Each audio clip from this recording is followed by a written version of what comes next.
समाज में सिर्फ हिंदू मुस्लिम के आधार पर बंटवारा करने की सोच के साथ कुछ ऐसे राजनीतिक दल हैं, कांग्रेस जैसी पार्टियां हों, जिनके लिए सेकुलरिज्म की परिभाषा ही तुष्टीकरण की राजनीति है। सिर्फ हिंदू मुस्लिम कर करके तुष्टीकरण की राजनीति कर करके हमारे देश, हमारे समाज, हमारे प्रदेश का सिर्फ अहित करने का काम किया। देखिए, जिस तरीके से बिना मतलब के इस विवाद की शुरुआत की गई है, हर कोई जो इतिहास का जानकार है वो जानता है कि उस दौर में औरंगजेब के शासन काल में क्या क्या घटनाएं घटी थी, कैसी कैसी यातनाएं दी जाती थी, उनके खुद के संबंध अपने ही परिवार के लोगों के साथ क्या थे, कैसे थे।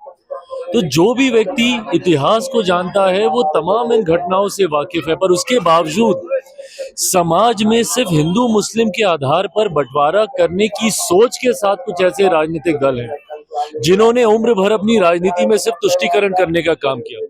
और ये तुष्टीकरण की राजनीति ने ही हमारे समाज को सबसे ज्यादा नुकसान पहुंचाने का काम किया। कुछ ऐसे राजनीतिक दल हैं, राजद जैसे दल हो, सपा जैसे दल हो, कांग्रेस जैसी पार्टियां हों, जिनके लिए सेकुलरिज्म की परिभाषा ही तुष्टीकरण की राजनीति है।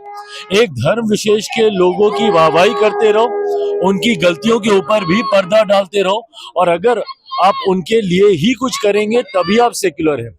अगर समाज के एक बड़े वर्ग की अगर आप इच्छाओं को या उनकी आस्था को अगर आप सम्मान देते हैं तो ये सांप्रदायिकता हो जाती है। पर आपका सेक्युलरिज्म तब ठीक रहता है अगर आप एक धर्म विशेष के लोगों की गलतियों पर भी पर्दा डालें और उनकी वाहवाही करें, तो ये सेक्युलरिज्म है। इसी सोच के साथ लंबे समय तक ये राजनीतिक दल, बिहार में राजद जैसी पार्टियां, उत्तर प्रदेश में सपा जैसी पार्टियां और केंद्र में कांग्रेस जैसी पार्टियों ने सिर्फ हिंदू मुस्लिम कर करके तुष्टीकरण की राजनीति कर करके हमारे देश, हमारे समाज, हमारे प्रदेश का सिर्फ अहित करने का काम किया। सपा नेता को जेल में डालने की बात कहा जाए, क्या सच में जेल में डाल देना चाहिए सपा नेता को औरंगजेब के समर्थन? भाई, मुझे नहीं पता कि जेल में डालने का इसके लिए कोई प्रावधान है कि नहीं है, पर अभिव्यक्ति की आजादी का मतलब कतई ये नहीं है कि आप कुछ भी कहे जाएं और उसके ऊपर लोग खामोश बैठे रहें। इस तरीके की भाषा का इस्तेमाल करना है, इस तरीके के शासन काल का महिमा मंडल करना, और वो भी किसके सामने आप कर रहे हैं?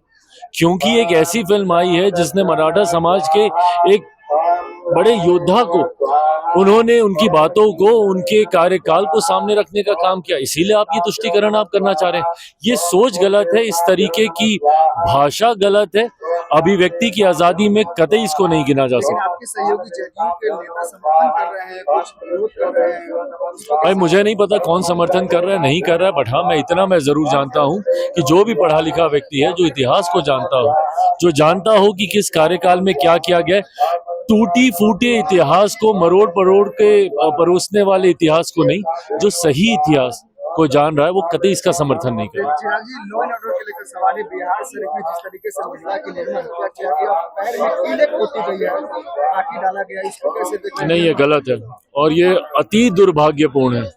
और ऐसे समय में भी समाज में ऐसी घटनाओं को जगह मिल रही है, मतलब वो मानसिकता सोचिए, वो कितनी विकृत मानसिकता है कि इस तरीके की घटना को आप अंजाम दे रहे हैं। दुख मुझे इस बात का है कि हम लोग के रहते हुए इस तरीके की घटना हो रही है, पर हाँ, इतना मैं जरूर विश्वास दिलाऊंगा कि सरकार भी हमारी इसको लेकर पूरी तरीके से चिंतित है। दोषियों को सख्त से सख्त, कड़ी से कड़ी सजा दी जाएगी, ताकि भविष्य में कोई इस तरीके की घटना को अंजाम देने से पहले कम से कम डरे। देखिए, मेरी खुद की पार्टी और बिहार फर्स्ट, बिहारी फर्स्ट इस बात का समर्थन करती है। हम लोगों ने हमेशा से कहा है कि जो नीरा है, ताड़ी है, उसको कतई आप अल्कोहल के अंदर आप नहीं ला सकते हैं, क्योंकि ये प्राकृतिक पदार्थ है। इस बात की पैरवी हमारी पार्टी भी करती रही है। गठबंधन के भीतर भी हम लोगों ने इस बात को रखने का हम लोगों ने कार्य किया है, और मैं मानता हूं कि कल को जब बिहार फर्स्ट, बिहारी फर्स्ट के समर्थन की भी सरकार आती है, हम लोग भी नीरा, ताड़ी और एक बड़ा समुदाय जो इस व्यवसाय के साथ पीढ़ी दर पीढ़ी जुड़ा हुआ है, उनके बातों को, उनकी सोच को सम्मान देने की जरूरत है। प्राकृतिक पदार्थ को कतई अल्कोहल की श्रेणी में नहीं लाया जा सकता।